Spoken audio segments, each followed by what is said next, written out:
Good afternoon, everyone, and thank you for joining us today.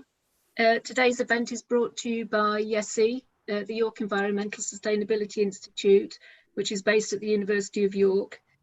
Our aim is to facilitate and deliver world-class interdisciplinary research on environmental sustainability for the research community, industry, and policymakers. We focus on three research themes: sustainable food, resilient ecosystems, and urban living. As well as supporting the development of bid proposals, YESI regularly holds events to showcase research, encourage discussion, and raise awareness of great global challenges to a variety of audiences. The YESI Ask the Author event series is YESI's latest initiative designed to provide the general public with an opportunity to ask researchers about their work. During today's presentation, you can type your questions in the Q&A box at the bottom of the Zoom screen. The session is being recorded. And I'd like to welcome today's presenters, Dr. Philip Garnett, Professor Tony Heron, and Professor Bob Doherty. So thank you for joining us. So I'm Philip Garnett. I'm a senior lecturer in systems and organisation at the York Management School. My research tends to be around the application of complexity theory to the study of organisations. And I'm also part of a team of people looking at studying how you make complex systems safe. And as part of that, we're looking into how you make supply chains safe as well. Hi, so I'm Tony, Professor Tony Heron. So I'm chairing International Political Economy, also at York. And I'm also Parliamentary Academic Fellow and based in the House of Commons International Trade Committee. So I've specialised in trade, politics of international trade for the last 20 years, and over the last 5 years I've specialised in agri-food and sustainability governance. Thanks everyone. Good afternoon, I'm Bob Doherty and I'm NA Agri-Food Chair at the University of York, based in the York Management School. Also a Professor of Marketing, Sustainable Food Theme Leader in YESI, and Principal Investigator of a Food Systems Research Programme called I Know Food, and Policy Fellow in DEFRA also. My research area really is looking at pro-social market mechanisms in the food system, and I'm really looking forward to chatting with you all today. Thank you. We're just going to give you a kind of overview of the paper and I guess the focus of the paper in the next sort of 15 minutes. And I just wanted to sort of start with an observation, which I guess prompted the paper, which was when COVID first hit the UK in late March, certainly in terms of the lockdown. Many of you remember that was a spate of kind of panic buying, and a number of sort of everyday items in supermarkets suddenly became unavailable. But quite quickly that pattern eased, and for the most part supermarket shelves have remained relatively well stocked. So in a sense it seemed to kind of indicate the kind of resilience of the UK's food system in its ability to cope with a kind of, with a exogenous shock such as COVID.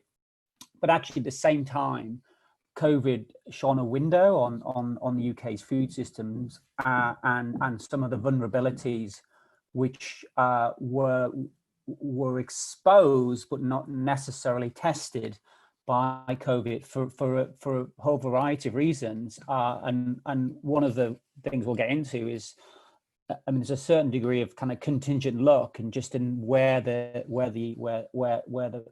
lockdown and the hotspots of the pandemic actually struck. But once you drill down into the data, you actually see that COVID has, in a sense, is exposed and revealed actually some of the really sort of acute vulnerabilities that are at the heart of the UK food system, which has enormous kind of policy implications because of not just in terms of the COVID and the recovery from that, but also of course of our future relationship with the European Union, particularly, which is, as we'll see, is our main source of food.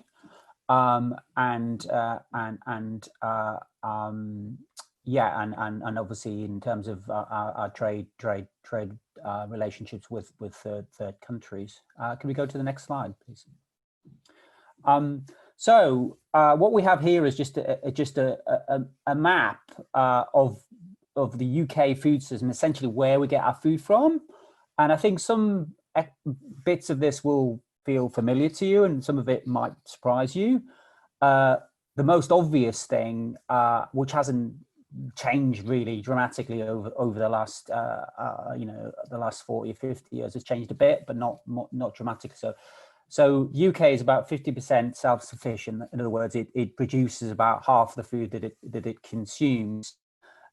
Beyond that, the bulk of our exported food comes from the European Union. So they provide an additional 30% of our food. So that's not 30% of imports, that's 30% of total consumption. But maybe this is the bit that might surprise you. Beyond that, actually, even for large economies like the Americas and Asia and Africa, each of those sort of regions only provides about 4% of our food. And when you get into drill down to the data for more kind of particular foodstuffs, and particularly for fresh food, for horticulture, fresh fruit and veg, that dependence grows even more so, with the Europe providing about 40% of our fresh produce, which obviously in the context of COVID and everything else is usually revealing. So actually the UK food system is essentially a European phenomenon, outside of which we obviously there are things like tropical commodities that come from Africa and Latin America, but for the most part the UK food system is essentially a European system, and that's something I think we'll get into when we talk about the model and the data, which are the subject of the paper. Okay, next slide. Over to you, Phil. Hi. So I think it's very useful to kind of orientate people a little bit in terms of kind of what a modern supply chain for food actually looks like, and then also that links to some ideas about where some hidden vulnerabilities may actually come from. So as Tony said, that in many ways our food supply chains look remarkably resilient to COVID, but it's maybe rather than to sort of think, oh, everything is fine, it's maybe better to think in terms of, well, actually, perhaps we should have a closer look. So if we think of a modern supply chain for anything really, but food in particular, they're actually more like complex networks. So even if you have what you might call a vertically coordinated supply chain from, say, producer to consumer, so in the diagram, that would be that blue line going through this wider network. And often when we talk about food, you know, you hear things like from field to fork and other kind of ways of describing how quickly something moves from the producer to your plate, essentially. But within that, there's lots of kind of hidden interdependencies between other organizations and all of the steps in that what could be a relatively short chain. And that's where vulnerabilities may actually also come from. So it's very difficult for us to map with any accuracy what that sort of wider network looks like, and also to record what the vulnerability at any one point is to the wider network. So monitoring and actually understanding modern supply chains is really very difficult because of this complexity. So if we just move to the next slide. So it's worth thinking then about how things cascade through these networks, and it can be very unpredictable. So this short video shows two connected but separate systems, and then a failure in one part of one system very quickly spreads through the entire network and causes all of it to fail. And that could be just, you know, an outright failure of a system. But it could also be other things spreading through the network as well. So it doesn't have to be a total failure, but it could be other types of shocks, or in the case of the COVID pandemic, the loss of certain things from the supply chain actually then impacted other commodities. So I don't know if you noticed, but things like toilet paper sold out initially very quickly, but then all other versions of tissues and kitchen roll and all that kind of thing disappeared as well. So this kind of the ripple effects of how things move through a network can be very unpredictable. You can move on to the next slide, actually, Jane. So we have to think about how, so it's not just about failure. It doesn't have to necessarily be that the network, the supply chain entirely fails, but it could be that there are other problems that are caused by these large exogenous shocks to supply chains. And one of the ones that we're particularly concerned about is this potential for kind of deadlock in supply chains due to essentially a process of resource starvation. So if you remember a couple of slides back, we had that producer-consumer network that that went, so like a source of food, yeah, so there we go, a source of food going through a wider network from a producer to you as a consumer. So what could happen in this resource deadlock is that parts of that supply chain get blocked because they're waiting for other things from that greater network. So it might be that a machine fails in somewhere along that chain, and at that point then the food can't be processed because they have to wait for a part from a machine, so that you're exposed to that greater network basically. So it's not just simply about getting things out of a field and moving them to a supermarket. It could be machinery, labor shortages, transport issues. A lot of different aspects could cause this idea of the network becoming deadlocked and then no longer functional. So hopefully that gives you some sense of, it's not just simply a food story, it's a greater kind of supply chain story as well. Okay, you can move on now, Jane. So just building on what Phil and Tony have been saying, this is a photograph of a terminal at Dover, and it's a roll-on, roll-off ferry terminal, which is responsible actually for bringing in significant amounts of produce, both fresh and ambient goods, into the United Kingdom food system. And over the past 20 to 30 years, with advances in logistics, and this is a good example of an advancement in logistics, and also advances in technology, our supply chains, as Phil has just described, have become very lean. You've had these notions of lean, efficiency, optimization, and we've developed our food system, and our imports, particularly from European Union, rely very much on what's called just-in-time supply chains. And these are like a series of elastic bands. They're very finely tuned to the extent that the orders, which come from the UK supermarkets, are created via what's called EPOS, electronic point of sale data, which creates an algorithm. So if you imagine UK grocery supermarkets will use that EPOS data and that algorithm, and they will place an order before noon on a certain day with their suppliers in, say, southern Spain, who will supply fresh fruit and vegetables to the UK supermarkets. By the next day, that produce will actually arrive in the UK in the regional depots of those supermarkets. And the supermarkets actually call that day one for day two. And that's really been perfected by our UK supermarket system over the last 20 years. And obviously, it relies on frictionless trade. It relies on the kind of speedy movement of goods. It relies on those roll-on, roll-off ferry terminal points. And it's very appropriate, if you think about it, for perishable goods, because the speed is very, very key in terms of avoiding any waste as well. So this is how our food system has developed over the past 20, 30 years in terms of the supply chain to be very optimized and very just in time. If you can move on to the next slide as well, please.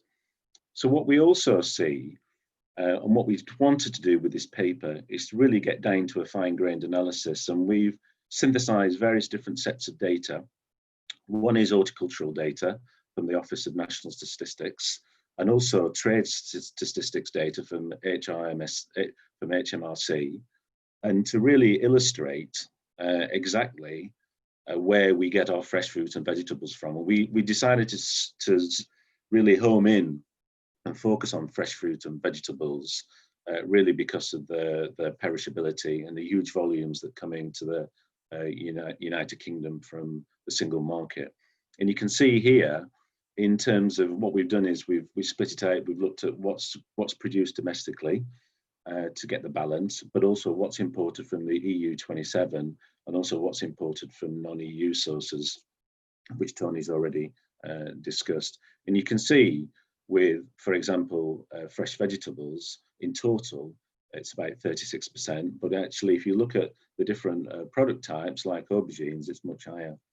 And if you look at fresh fruit, you've got, and we say this in the paper, 86% of our fresh fruit is imported into the United Kingdom, and a significant portion of that obviously comes through from the EU 27. It just shows you really the reliance, but also shows you the fine-grained analysis of different product types, particularly when people at the moment are trying to boost their health, dietary health, and their immune systems. It's quite interesting when you get down to this level of analysis. Next slide, please.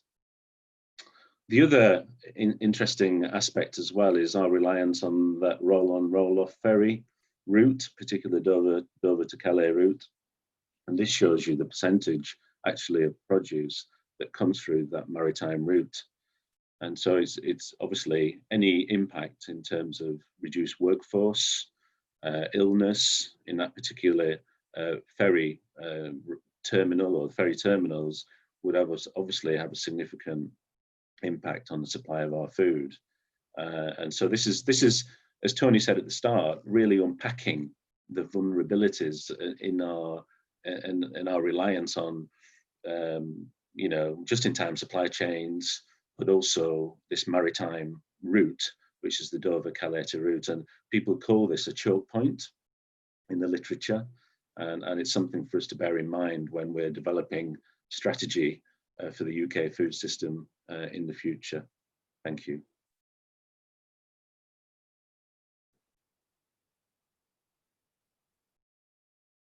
Okay, yeah, so just a few quick points. I guess we can get into this in the Q&A.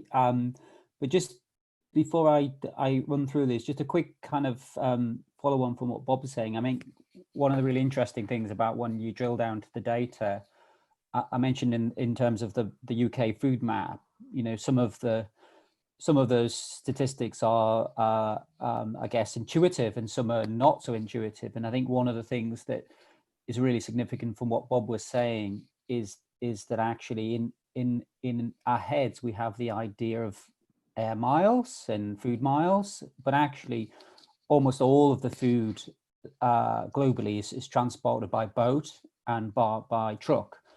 So tiny proportion of food that's actually air freighted, and that's particularly so in relation to the UK. I mean, I think the statistics for freight for air miles is something like 0.1%, something like that.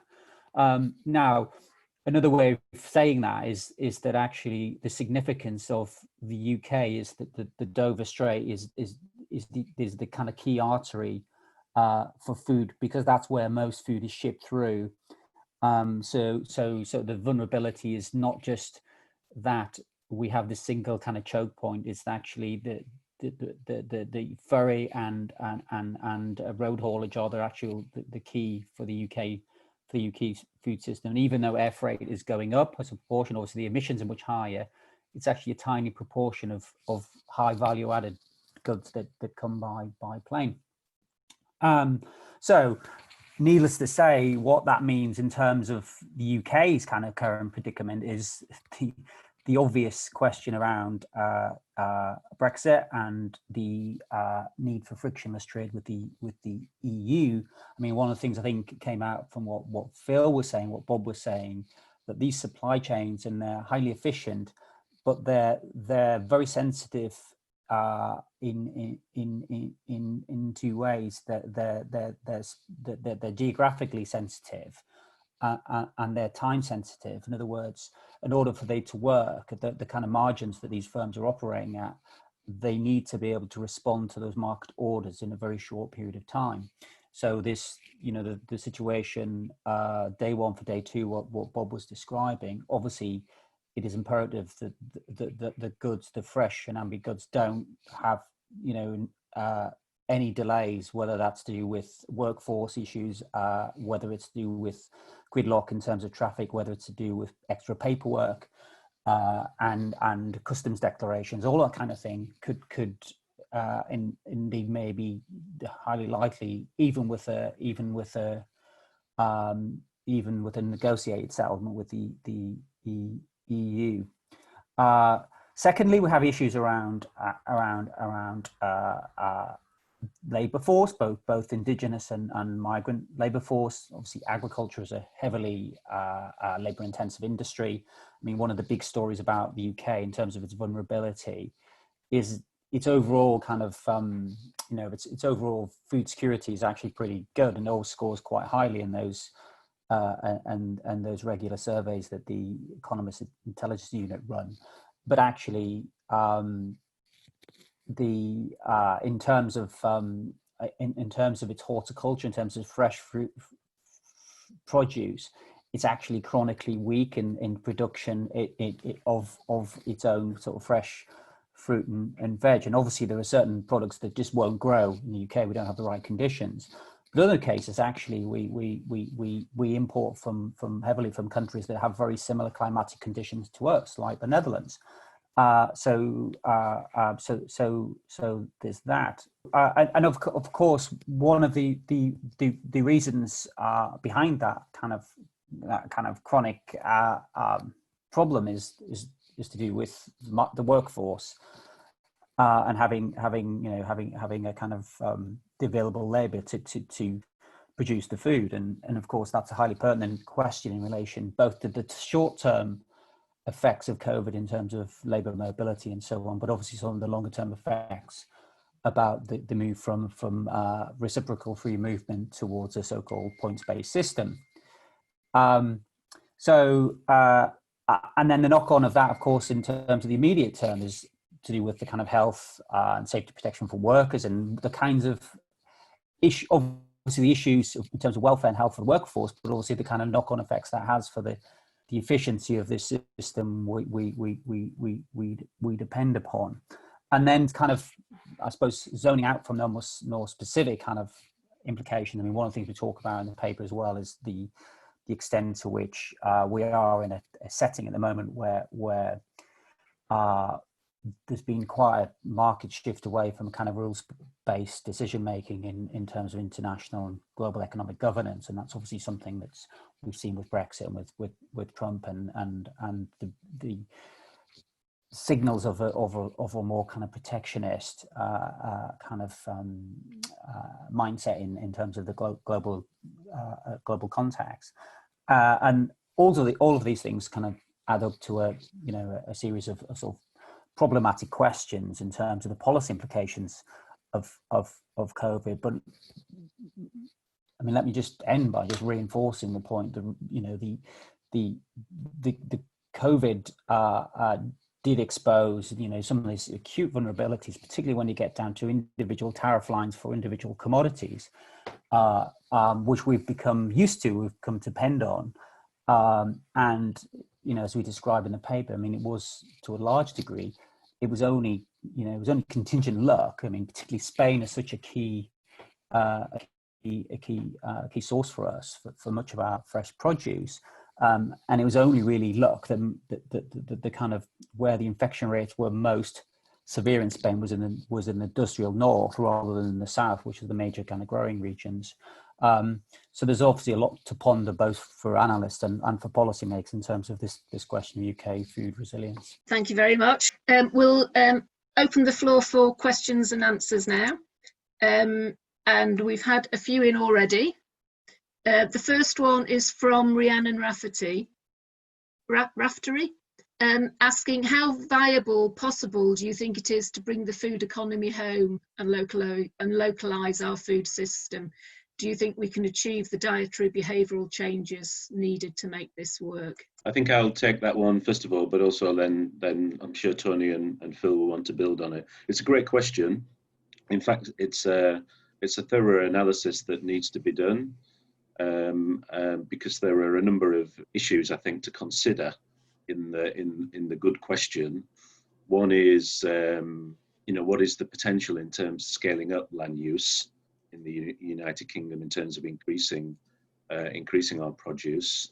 Labour is an issue, and investment and technology is another potential issue. Also, it's one of those things that you can't just turn the tap on and off.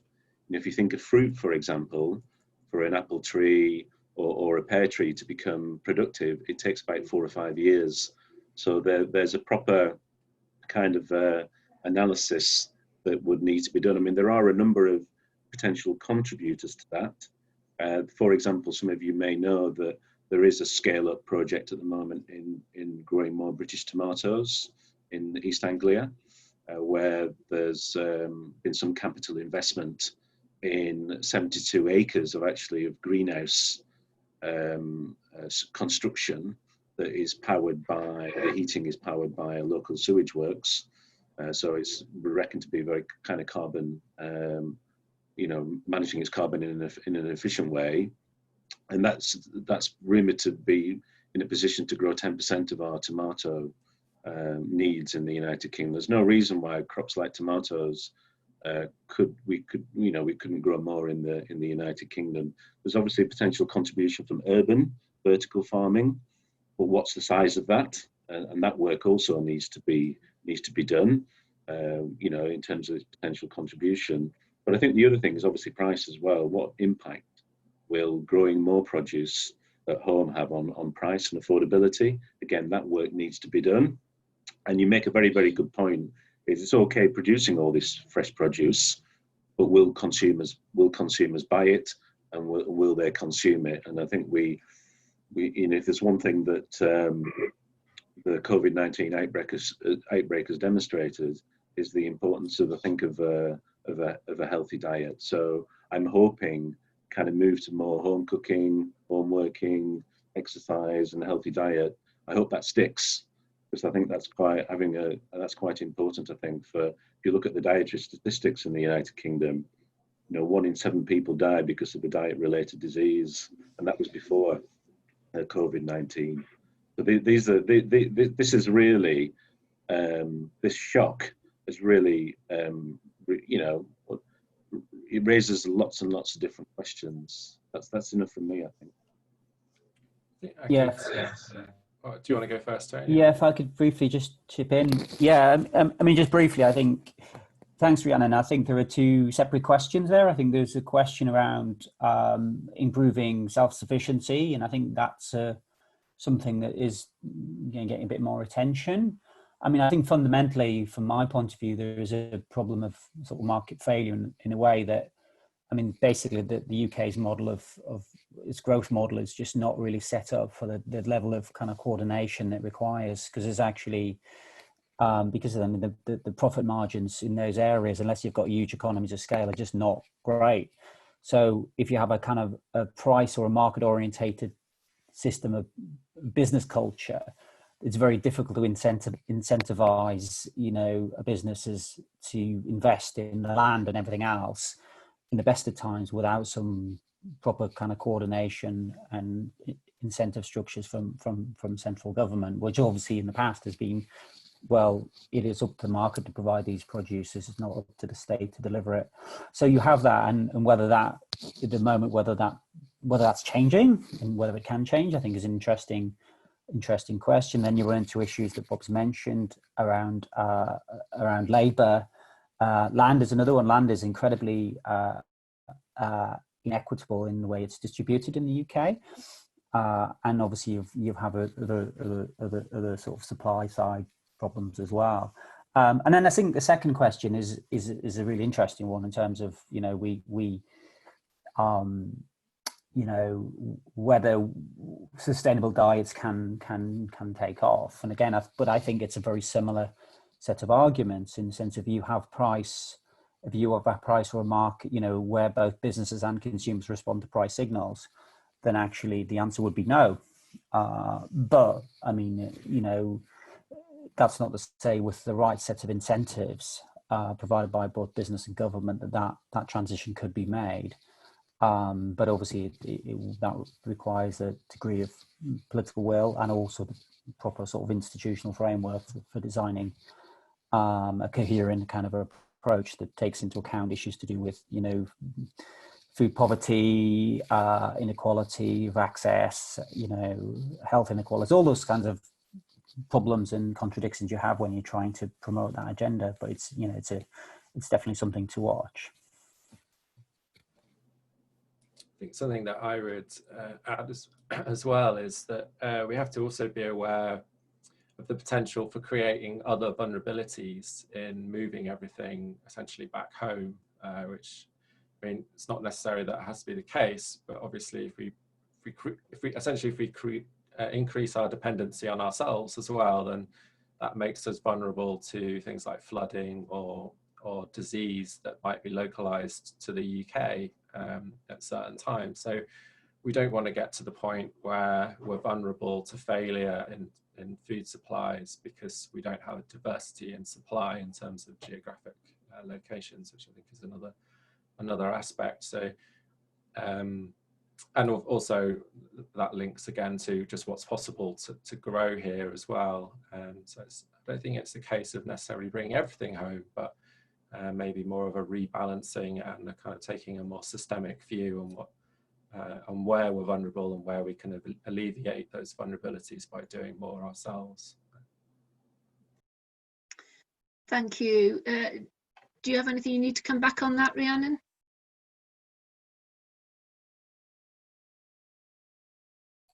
No, that was really helpful, thank you. I know it was a big question, 2 in 1 in fact, but I just thought it was an important one I wanted to get your opinions on, so thanks I really appreciated what you said, thanks. Thank you. We've had another question from Jean Maxey. She used to work in a phone company that had issues with bottlenecks when waiting for one link in the chain to do their step. And their solution was to create hubs which had everything in one function. And I think you in your talk mentioned regional hubs, which sounded similar. What she'd like to know is to hear more about that, e.g. the coordinating of shipments, passing along surpluses, etc. And the second part of her question was, could there be more shipping by rail rather than lorries which could be cleared in the EU rather than at the border? And if we would electrify lines, would that be more environmentally sustainable, perhaps? So there were 2 parts to her question. Shall I have a start on that one and then, yeah, okay. So I think the kind of, I think the central point you're making, do correct us if we're wrong, obviously, is that there could be more diversity in how the supply chains are organized, really. And I think the notion of hubs sort of speaks to that. You could have more places where more things were possible. So you could have other Dovers, basically. And I think there is potentially a need for that kind of thing. There are some issues with food that make some of that difficult. One, Bob mentioned the low margins. So the more costs you introduce into the system in terms of the infrastructure, someone has to pay for that, unfortunately. And then the other one I think Tony raised actually as well was the timing. So obviously with fresh goods and things, speed is critical, and that does limit to an extent how we can organize and distribute food around the country. But I think sort of, and to touch a little bit on your second point, I think broadly we need to kind of think more carefully about building our supply chain infrastructure in the UK, which I think would allow us to introduce more kind of hubs for supplies coming into the country, but also build up our capacity to move things around within the country, which does sort of speak to your point about can we use rail more and get things off roads and things like that. Obviously, the reason why lorries are used is the flexibility. I mean, you can drive them literally to nodes in the supply chain very easily, where rail infrastructure doesn't allow for that in the same way. So, so I think broadly, yes, some of that can be done, but it needs careful thinking about how it's arranged and organised, and how we monitor it and build the infrastructures up to do it better. I don't know if anyone else wants to come in on that as well. Yeah, I'll just briefly come in on that. Thanks, Jean.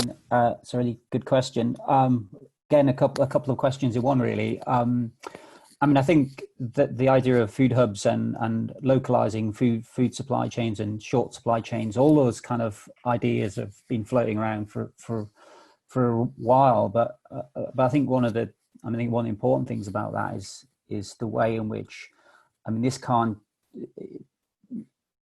I mean, my understanding of it is it isn't just in terms of the getting the reorientating markets to operate in that way. It has to be, it has to be part of a more overall kind of more coherent strategy. So, for instance, and this goes back to what Rhiannon was asking about, diets, is it isn't just the kind of market incentives, it's the physical infrastructure which determines and the incentives people have for buying different kinds of food. And so, in terms of not just transport infrastructure, but urban planning, retail, out-of-town shopping, all of these kind of large-term decisions, have implications for, how the food system operates and the kind of, restrictions that innovation has to confront when trying to kind of do something differently, as it were. And just on your second question around you mentioned whether the goods could be cleared in the EU. I mean, I think in a way that question is not. I mean, it's not so much a red herring, but in a sense, it seems to me that it doesn't matter if the goods are cleared in the EU or whether cleared in the UK. What if the UK moves outside of what was in the jargon the sanitary and phytosanitary regime of the EU? Essentially, that's the kind of food safety regulations and standards that the EU operates at the moment. If the UK steps outside of that, you will inevitably have to have checks. You'll have to have paperwork, customs declarations. And even if that only takes 30 seconds to a minute per lorry, I mean, I think Imperial College did a study of just the knock-on effects of that would have for tailbacks and for so it's, I mean, it is a real kind of, I mean, it's a real knotty problem what will happen there. So yeah, so I think there are some, I think locally there are some interesting ideas going around about food hubs, around localizing supply chains. But the kind of big structural constraints on that, I think, are quite significant.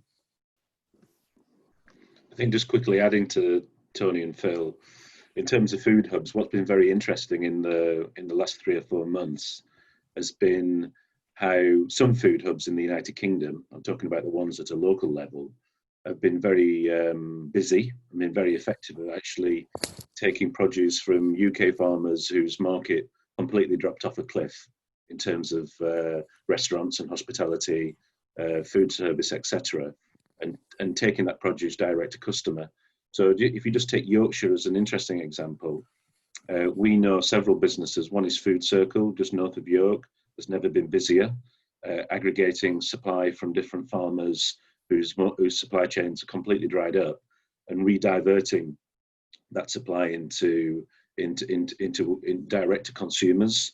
And then the other one is something that sprung up during the COVID-19 outbreak, which was a mobile app called Shop Happy, which created a platform for farmers to advertise their produce, which consumers could directly purchase and receive delivery. And I think that kind of diversification of supply to local level, I'm hoping some of that sticks, because in a way it's actually maintained some farmers' livelihoods during this period.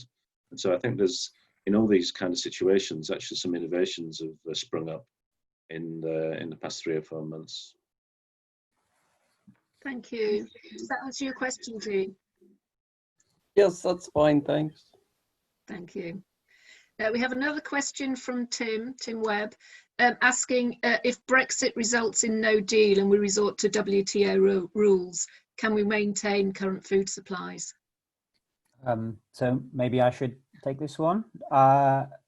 Yeah, so it's a good question. I think if we do move to WTO rules, I think we can maintain our food supply, but only temporarily. So the government's, I mean, at the moment, I think what the government's plan is to basically, if we do end up in a no deal situation, is to kind of unilaterally allow EU goods into the UK as if we're still members of the EU, which is it's entitled to do in a sense, in a de facto sense, but actually it's in contravention of WTO rules, because without an agreement with the EU, we have to treat all countries the same, and if we treat the EU unfairly, we would be vulnerable to WTO litigation. But that would take, I mean, it could take years to do that. So actually, I think, I mean, my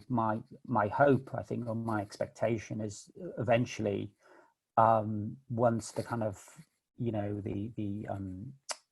when the reality sort of dawns that the government will have to shadow EU regulations, I think that's the way they'll do it. So we're nominally outside of the EU, there will be close alignment. And actually, earlier in this year, the UK published its own tariff schedule for when it will be a member of the WTO, and it's pretty much, apart from one or two kind of marginal tariffs, it was more or less the EU structure. So that gives an indication that actually, whatever they say, you know, they are keen to not do anything too disruptive.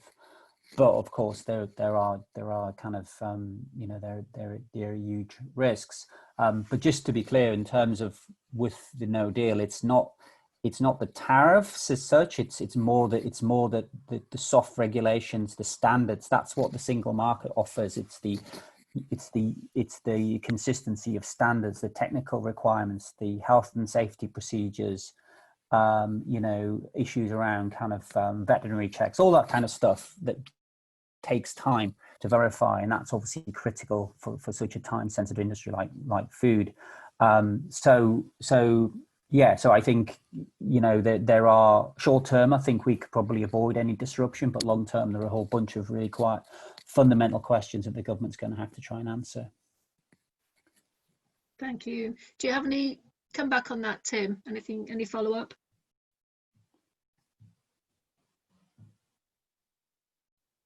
No. I think we're okay there. Sorry, the line dropped out there. I didn't quite catch the last bit. Just if you had any follow-on questions from the responses you received. I suppose the question that follows on from that is how vulnerable would we be if we are in that situation and then a deal is struck with the US? Yeah.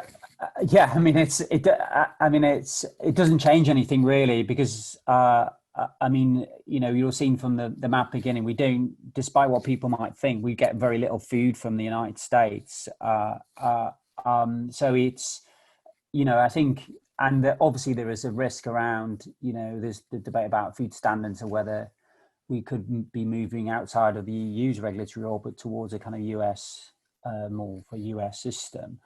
But that kind of shift is going to take a long time to, you know, to come into force. I mean, my own feeling is, I mean, I've just been writing about this today, is I just don't think the prospects of a US deal are particularly positive. I just can't see it happening within the time frame. I mean, there's just so many obstacles in the way. You've got the November election. You've got the fact that the president, whoever it is, has only got 6 months to negotiate a deal before his trade authority goes back to Congress. So I think they're kind of separate issues. I think that the issue around the US is a separate issue from the EU. I mean, fundamentally, you know, and this is, I think where you are right is I think I mean, I think it seems to me one of the things that's really important about the paper is that you've had a lot of talk recently that actually no deal in the current circumstances when we're in recessionary conditions, we've had COVID, we've had the lockdown, it would be easier for the public to tolerate no deal. But what you see in food is actually, our food system has been shown itself to be pretty resilient, but almost exclusively within a European framework. And obviously that's different to, say, export industries that have been shut down because of COVID, that, you know, where the cliff edge might not be so severe. I think for the food, and particularly for our imported food, it would be a huge shock. And that's why I think the government ultimately will do all it can just to ensure continuity of supply. I think the only thing I would add to that as well is that we often forget about what might happen in the EU. So that food system will inevitably reorganize in response to whatever the UK ends up doing, and that might shift their priorities away from us, which was something we should bear in mind. Like, because if you increase costs associated with trade with the UK, they may seek, you know, higher margins elsewhere, even if it's internally to the EU. So they might be I mean, I'm not saying this is definitely going to happen, obviously, but we have to be aware of, it's not only us that are going to have to adapt to significant change, they're going to adapt as well, and there's no reason to say that those two things will go in a direction that is beneficial to us. And the same with the US, really. I mean, obviously, the introduction of more US trade into the UK may have knock-on effects elsewhere. So, and I think it's those kind of connectivity of these systems that it's really hard to predict how it's going to, you know, what the ultimate outcome would be. Thank you. Right, we have another question from Tim Parker asking, do you have any knowledge of the extent to which the labour supply gap from migrant workers has been met recently from Indigenous UK workforce, percentages, government advertising, success, etc.? Do you want me to? I'll take that, I think. Just in terms of, it's a very, very good question. Thank you for that. It's probably too early to tell. I mean, there is a significant number of migrant workers from Eastern Europe who were already here in the United Kingdom, who were picking fruit, who actually came here on flights from Romania and Bulgaria, thousands actually, because we probably need about 80 to 90,000 per season. There has been some redeployment of particularly those people from the hospitality sector that have joined those campaigns, such as Picking for Britain. And they've obviously been able to manage to pick the early crops like asparagus. That's been a success with a combination of migrant workers and British workers. But I think still there's obviously a significant amount of crop to be harvested. And so that's why I said it's too early to tell, because the season obviously runs right through until October, November in terms of different produce types. And it will be interesting to see once the hospitality sector reopens, as it is doing at the moment, whether you will get that redeployment into picking and packing of horticultural produce. So it's a great question. I think obviously companies and HDB and organisations like that work really, really hard, the National Farmers Union, to try and bridge that gap. And there are mixed reports. If you talk to farmers in East Anglia or you talk to farmers in Yorkshire, there are mixed reports about whether they've been able to get the workforce that they've been used to. I don't know whether that hopefully answers your question. Do you have anything you want to come back on that, Tim?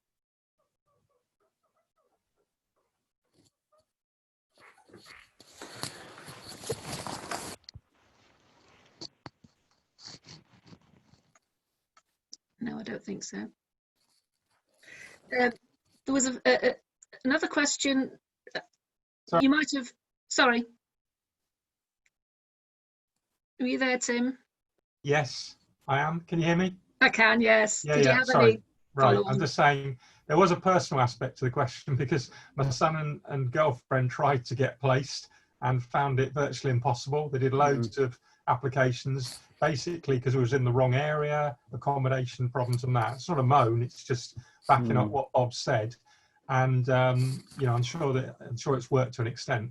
And it obviously then goes into the medium long term about the labour supply problems. And I know these are questions, because it's, as you pointed out, the points-based system. I don't know, in terms of costs though, you know, again, it's crystal ball gazing maybe, but labour costs as a fraction of the whole deal, you know, in pricing for the long term, is there an issue there?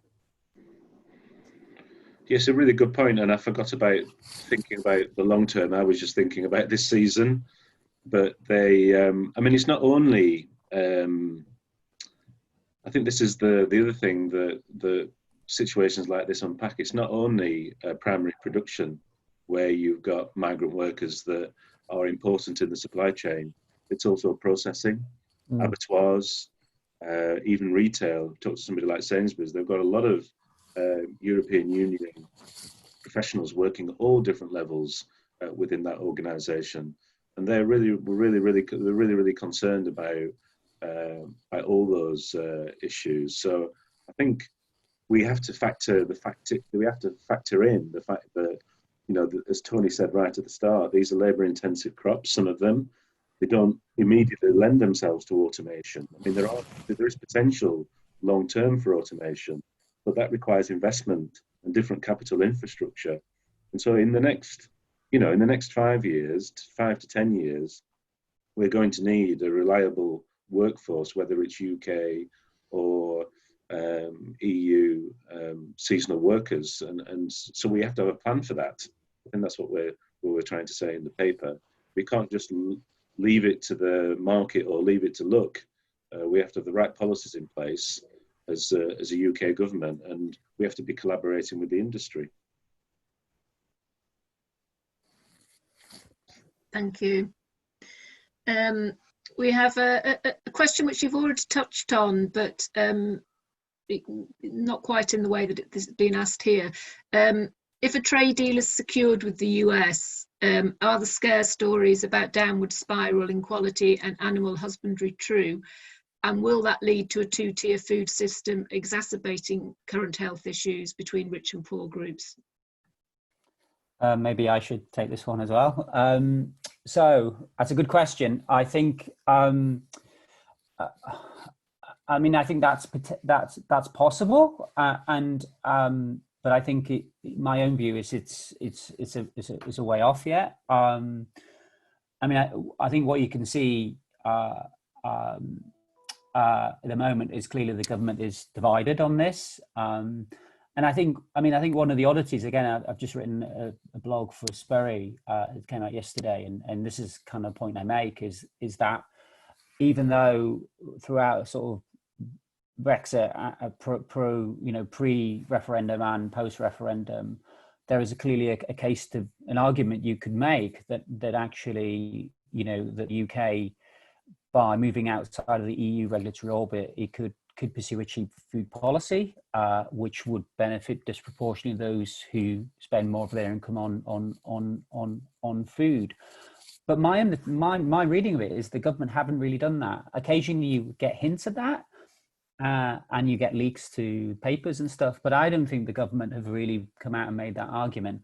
So I'm not kind of convinced that they are so keen, and so there are lots of suggestions for how they might administer this. That there's this idea that the Food Standards Agency might make, you know, be responsible for, you know, deeming whether food is safe. But obviously the question around food standards isn't really fundamentally, in my view, about safety. It's around methods of production, you know, levels of antibiotic use, and so on and so forth. So I think there is that risk, but you know, I just feel we've got to go a long way before we get there, and I think there are so many obstacles in the way. You know, we have the US election. You know, we have the fact that you know, the congressional authority for the president to negotiate free trade deals has only got 6 months to run. And the sheer complexity just of the negotiations, that basically the US have got a lot of big asks and the UK haven't really.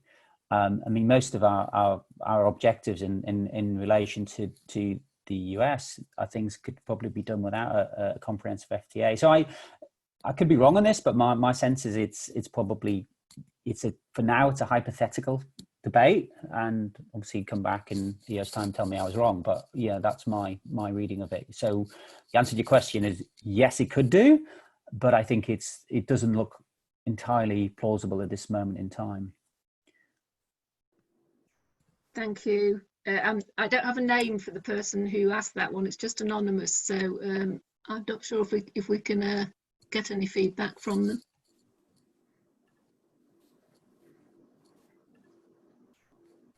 No, I don't think so. Thank you all very much. That was fascinating, and did highlight how complex the situation is. So thank you very much for taking the time to speak to us today, and giving up your time. It was much appreciated. And apologies for the slight dropping off issue that's occurred. Don't know what happened there, but thank you very much. I really enjoyed it. Thank you. Thank you everyone for attending, and thank you, Yesli, for organising. Yeah, thanks everyone. Yeah, and just a reminder that we have another event next week from Dr. Joshua Kirshner on energy access and how much energy access is needed to maintain health during pandemics. That's at the same time next week, so you might be interested in that one. Thank you very much. Thank you. Goodbye, everyone.